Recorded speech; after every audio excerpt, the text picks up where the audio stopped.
మాజీ ముఖ్యమంత్రి చంద్రబాబు నాయుడు 94 స్థానాలకు అభ్యర్థులను ప్రకటించేశారు. Bharatiya Janata party green signal ఇస్తుందా లేదా అని ఇంకా ఎదురు చూస్తూనే ఉన్నారు.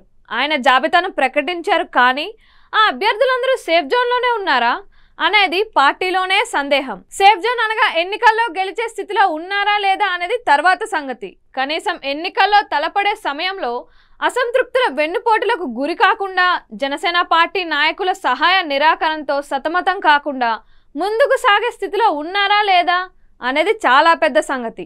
ఈ కోణంలో చూసినప్పుడు చాలా కొద్ది నియోజకవర్గాల్లో తప్ప ఎక్కడా పరిస్థితి సాఫీగా లేదు.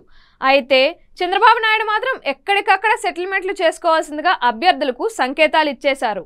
పేర్లు ప్రకటించి అభ్యర్థులందరితోనూ టెలికాన్ఫరెన్స్ నిర్వహించిన చంద్రబాబు నాయుడు స్థానికంగా వారి వారి నియోజకవర్గాల్లో ఉన్న అసంతృప్త నాయకుల్ని, జనసేన నాయకుల్ని ముందే దారిలో పెట్టుకోవాలని వారిని హెచ్చరించారు.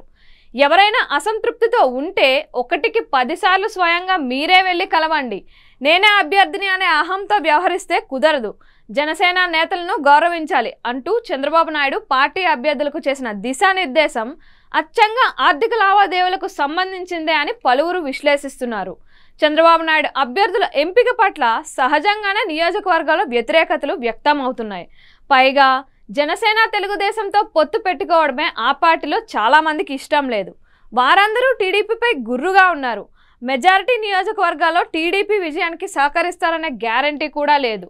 వారిని దారిలోకి తెచ్చుకోవడం, బుజ్జగించడం గురించి చంద్రబాబు చెప్పడం అంటే వారందరినీ నోట్ల కట్టలతో జోకొట్టమనే అర్థం అని పలువురు వ్యాఖ్యానిస్తున్నారు. సాధారణంగా ప్రతి నియోజకవర్గంలో టికెట్ల కోసం ఆశించే వాళ్ళు ఒకరికంటే ఎక్కువ మందే ఉంటారు. ఒకరిని ఎంపిక చేసిన తర్వాత మిగిలిన వారిని బుజ్జగించడం, పార్టీ అభ్యర్థికి వారు పూర్తి స్థాయిలో సహకరించేలా చూడడం పార్టీ హైకమాండ్ బాధ్యత. కానీ పార్టీ మీద, స్థానిక నాయకుల మీద చంద్రబాబు నాయుడుకు కనీసం కూడా పట్టులేదన్న మాట స్పష్టం.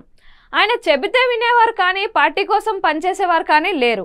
అందుకే ఆయన నాయకుల్ని బుజ్జగించుకునే బాధ్యత అభ్యర్థులకే వదిలేస్తున్నారు. ఎన్నికల్లో పోటీ చేయడానికి తగిన ఖర్చులకు ప్రిపేర్ అవుతారు, కానీ ఈ అసంతృప్తులను తామే బుజ్జగించుకోవాలంటే వారి గొంతమ్మ కోరికలను తీర్చాలని, అది ఇంకా పెద్ద ఖర్చు అవుతుందని అభ్యర్థులు బాధపడే పరిస్థితి. ఇంతా కలిపి కోట్లలో డబ్బులు పంచినా అందరూ మనస్ఫూర్తిగా పనిచేస్తారో లేదో అనే భయం కూడా వారిని వెంటాడుతుంది.